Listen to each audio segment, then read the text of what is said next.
Alright, what we have here is a Peavey Bandit 112 trans tube, whatever that means. I'm guessing that's like valve transistor hybrid. So when you turn it on,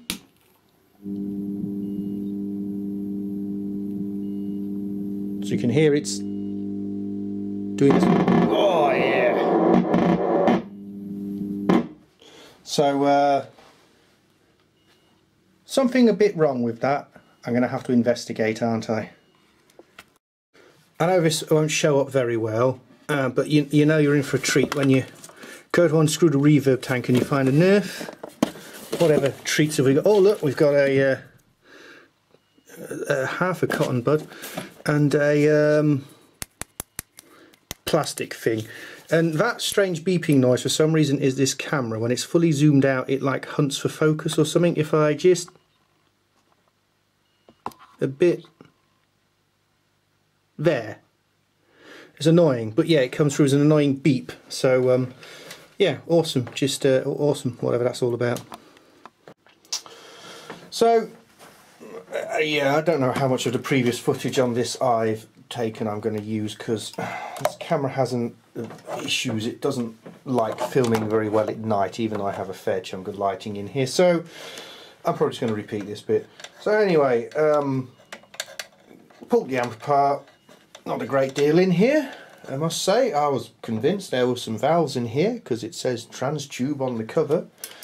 Turns out there isn't. So anyway, when you're fixing electronics, you start at the start.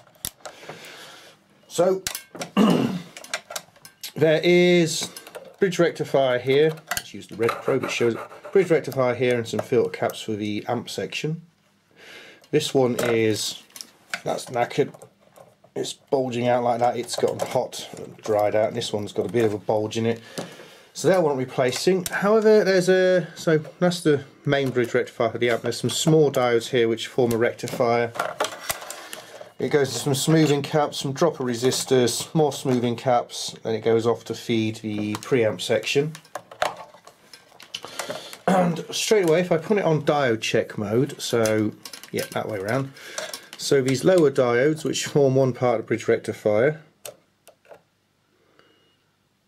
I'm going to get 150 ohm across them. They should be somewhere around 600 ohm when they're in the correct direction, and depending on what's connected to them, show very high impedance or open circuit. So like for instance, the ones up the top here, they're going to be like 1N4001s or something. It's covered in bloody silicon or something. Oh come on, there is some real, come on, come on.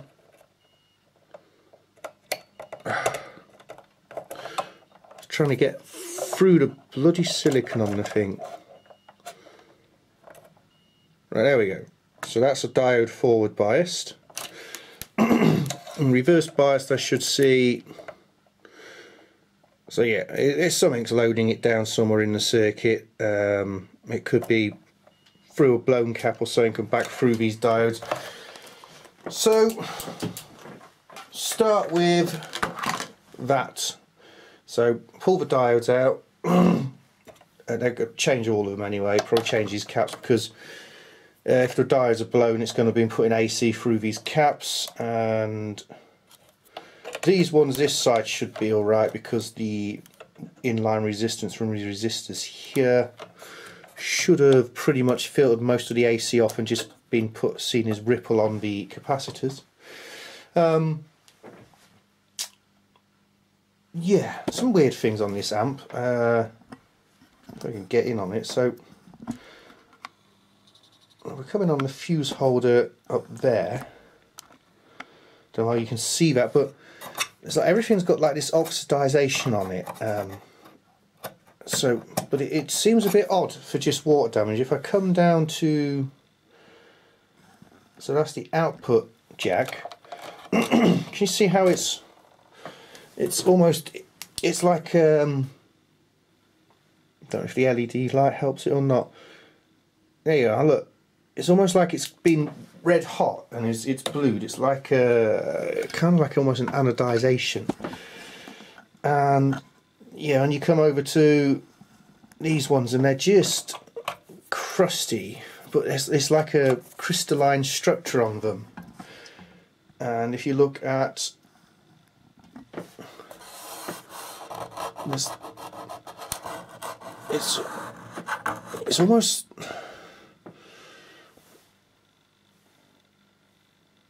it's like, yeah, something's, so some of that's probably going to be our good old friend tobacco smoke, I would imagine. I don't know if you can see it on this board as well. There's just, you can see there's just like a film of, under the dust is actually adhered to something sticky. So yeah, I don't know, was this near something like a smoke machine? I don't know what propylene glycol vapor would do if it built up enough, but some things attacked these. It seems to be slightly more than moisture damage, to be honest. So yeah, anyway, so rest of the amp relatively simple. There's some, so these are just going to be the drive transistors for the actual amplifier stage itself. There's going to be output transistors, some 8-pin op amps. This is either going to be a dual op amp or like a current mode op amp or something, I guess. It could be a dedicated chip, so maybe might be a small amplifier chip to, who knows, I've not googled it yet. It's not a number I'm familiar with, to be honest. It's a JRC part, but A1003. Yeah, I'll have to Google that one, see what it is. Anyway, yeah, nothing else particularly special about it. Standard, just twin spring reverb, well, quad spring with the joined in the middle springs, little transformer drive either side. Yeah, there's going to be a small amp in here running that somewhere with a small amount of feedback. So yeah, this looks like, on the surface, it's going to be relatively simple. It just looks like power supply failure, and hopefully, depending on how long it's run and how bad this failure is, hopefully it won't have damaged anything further downstream to it, but meh, we shall see, we shall see. So, got that apart, and straight away, so someone's been in here before and didn't clean up after themselves. So we've got bits of cut component leads stuck into the the flux residue. Someone's been in and changed these caps before, and then if we pan over here, so that's a small cap down there that's been changed. So some soldering done on this switch. So yeah, it's had a few bits and bobs, and someone's been in, yes, someone has definitely been in here before messing about. These transistors have either been changed or touched up. So well, that might actually be factory, because they're mounted to small heat sinks, so they might well have been screwed through. Well, they would have been. It wouldn't have been done on the pick and place machine. That would have been hand put in and soldered. Caps may have been hand soldered in. It's unlikely, but they are quite a big component. But the small one over there definitely is within the size limits of pick and place. You know, you don't have people randomly start soldering in components of that size. It's that little one there. You can see the other ones. Yeah, the other ones haven't been hand soldered. So I've done my throat today. Anyway, so I've got the solder sucker out and pop these caps out, pop these diodes out, and see what we get. So I've shown this a million times before, but you know, just for the sake of it. So for instance, that's one of those diodes there. It goes on. Give it a second to melt the solder, and solder is melted. Job done. Simple as. So I'm going to crack on with that and we'll see what we find. So upon further inspection, more light has been shed, so I've pulled out them caps and them diodes. These diodes are actually checking okay. it's very hard to test semiconductor circuits whilst they're still in circuit, because everything just feeds into everything else. So yeah, anyway, upon following the tracks along, well, the camera will see it. Where am I looking? Yeah, it's tucked right under there, it won't be able to see it. Anyway, this Zener here is shorted, and these have been getting hot. So I've got to desolder the transistor because I need to take this heat transfer block off so I can actually get to that bastard. But whilst I've got these components out so far, should we put these on the old component checker and see how they're doing? So this is supposed to be 1000 mic at 35 volts, I believe. And it's not bad, that one's not bad. I'll just go through these smaller ones first, just because, you know, that one's fucked either way.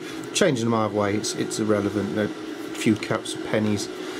I'm just curious, they're in our configuration. You'd have thought I'd start looking at schematics by now, because I can get the schematic. For this. However, I'm just used to working on stuff without schematics now, so you know, you just do, don't you? See, ESR 1.7 ohm. That one's certainly a bit dry. One sort of sits in like a charge pump configuration or something, judging by the looks of it, which is going to be the more stressed of the three. And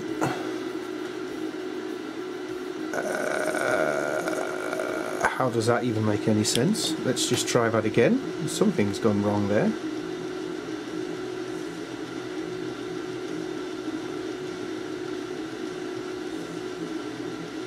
The 4.6 ohm ESR, it's down to 75% of its capacitance. I think this one was actually reading pretty good, if I'll be honest. Yeah, that was absolutely knackered, that one. Might be worthwhile just doing a full recap whilst I got the thing apart, to be honest. So that was not too bad. 0.77 ohms. But let's go on to the Bulgermatic power supply cap and see what we get. This one's going to take a while because it's got to charge up. The caps do take a long time on this thing, and it's just giving me a diode reading. It's just saying diode. These on here will have no effect on it because they're only connected to one end. If it's reading diode, it's because it'd be shorting inside. 2071 microfarads at 1.4 ohms. 2200, that one's not too bad, to be honest. That's reading better than I thought it would. There's obviously something gotten on the bottom of my component tester which is skewing it somewhat. Either that or it just doesn't like this mat.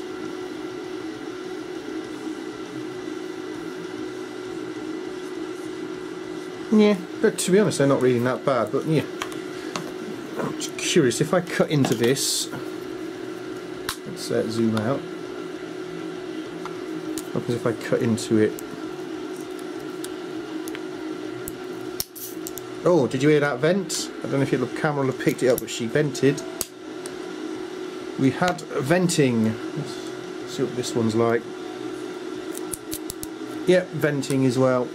So yeah, when they start venting they're knackered. They shouldn't have any pressure inside them really. So anyway, a few caps of pennies. So I need some Zener diodes. I need more work to do on here. I need to eat some dinner. And I need to do some more unsoldering. Yeah, I already know about this. It's who knows how old it is. The last whose amp this is, she got it from Facebook Marketplace.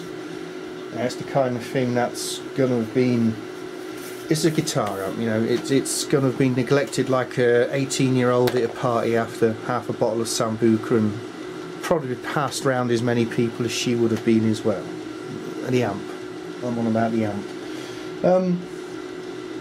Yeah, so who knows what life it's had, who's been indiscriminately in there just messing about with things, but try and at least bring it back to some form of reliability and decent condition, so it's just plod on, more of the same. I've got some weird Finnish death metal on Deezer. I don't know what the bloke's singing about, but he sounds angry.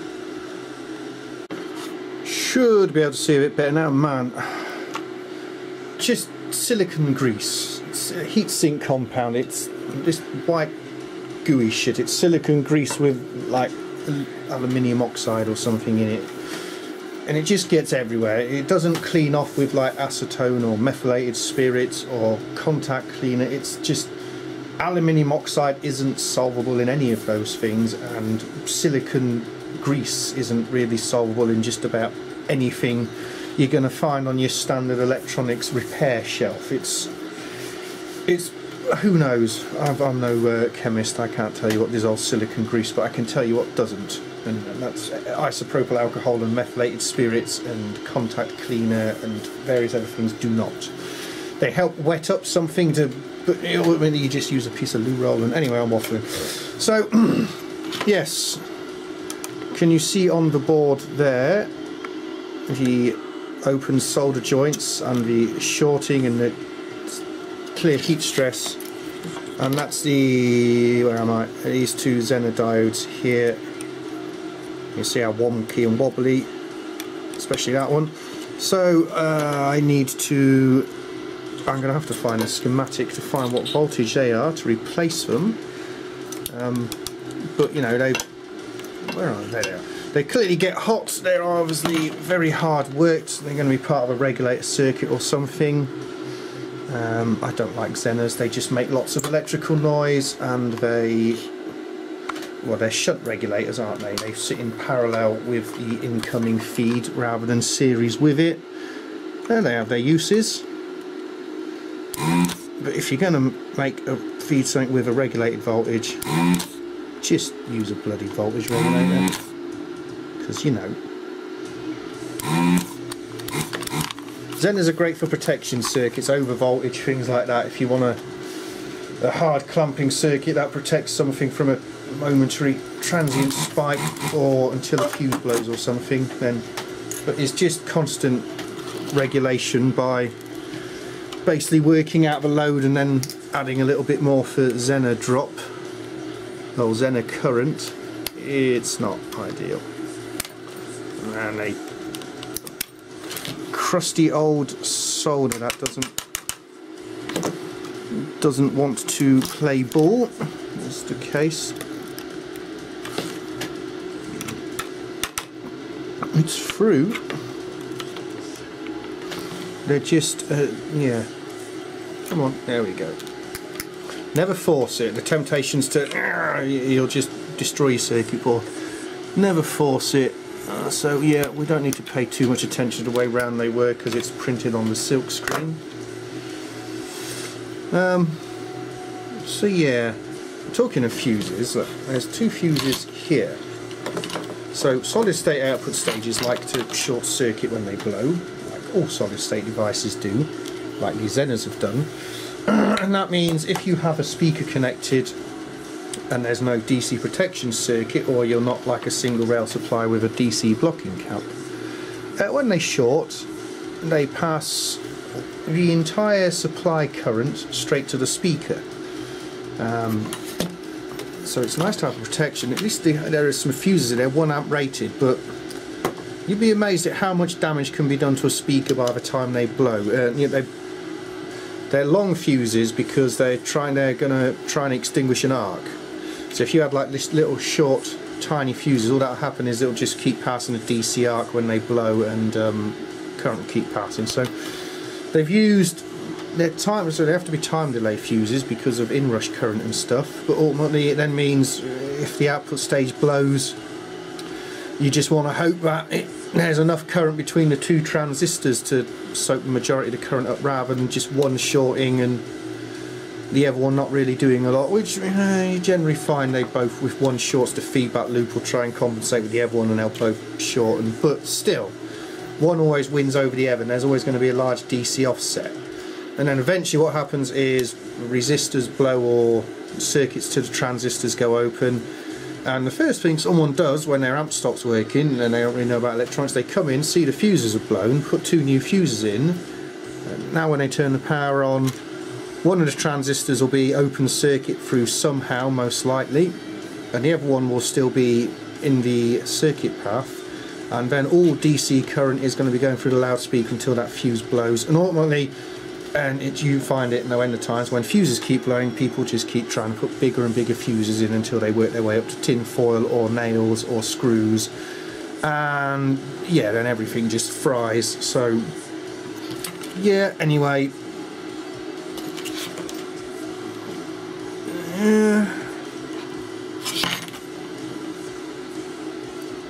people without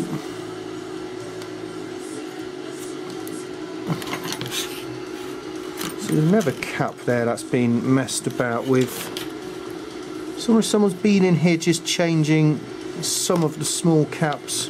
Like I said, they're not all of them. Some of them are, you can see some of them, they protrude far more through the board. They've been hand soldered. Yeah, someone has been in here before, touching bits and bobs up, putting the odd cap. Yeah.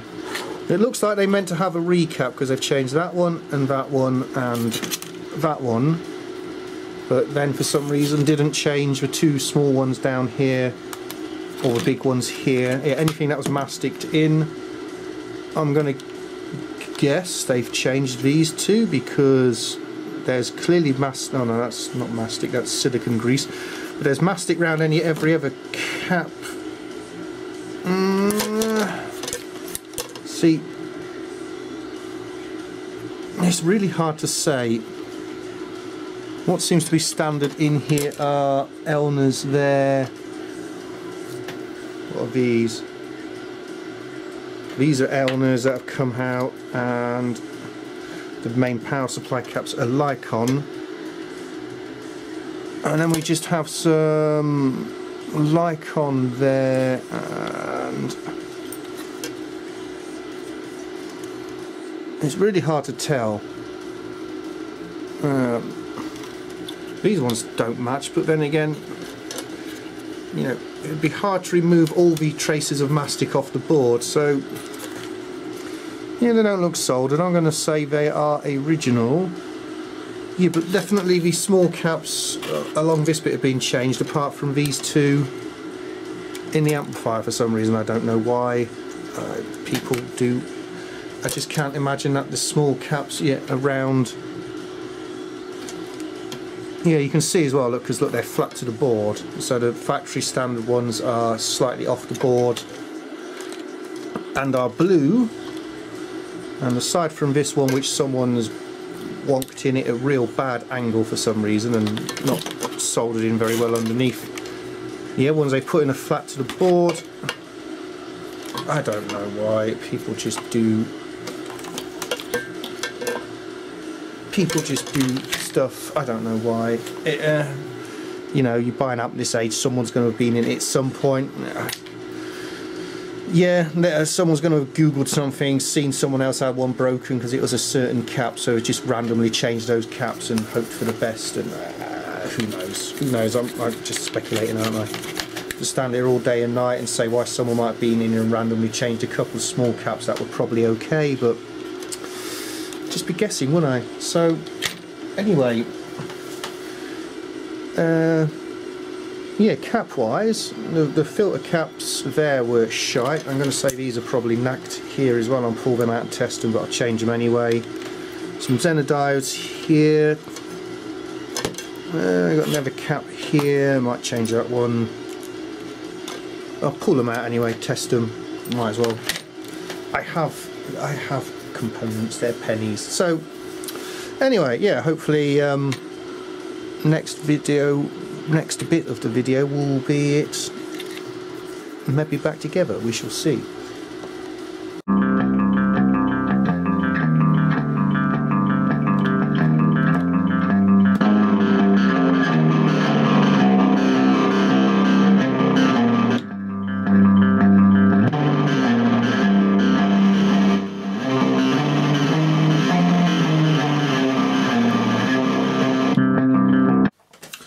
So here she is, Peavey Bandit 112. Well, it's working again. I'm not figured out if I'm going to put this at the start or the end of the video. We'll say, whichever way I put it, you'll notice there's a complete lack of actual repair footage in there. There's just for taking it apart and me going on about bits and bobs. I was a bit busy, I had crap to deal with in my car, and just never got round to putting anything else in there, filming it. Just that last little bit of some guitar riff being played through it. Not bad amp, bit noisy on the lead section. I did wonder if that was an issue with this amplifier, but Google search has shown no end of people moaning about it. The whole circuitry, it looks like it's just carbon composition resistors of carbon film, whichever one they are. They don't look like metal film. They're going to be noisy, lots of discrete transistor gain stages, no negative feedback. You're not going to get your distortion characteristic with negative feedback, so it doesn't work like that. It's no one part. The clean section essentially is then fed back through, but just before you get to these controls, actually, and it's fed into the lead section. So if you crank up the clean, you can hear some noise, and then of course that's being amplified by the lead section. The lead section itself, every single stage is compounding into that noise. So if you really crank the gain on it, it's a proper white noise machine. However, you'd never play the amp with that level of gain on it, because even a whiff of gain, you have a bit of pre-gain for your distortion, your post-gain, you barely need any on at all, and this thing's kicking out some volume. So yeah, not a bad amp. No tubes in it though.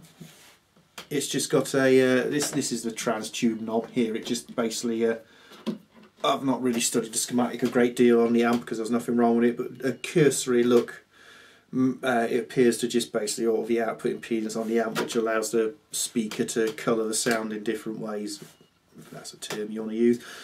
So yeah, hopefully it'll do its owner proud for many years to come. What did I end up? I changed the power supply caps in it. So the main filter caps, I put some 105° lowest ESR ones in circuit.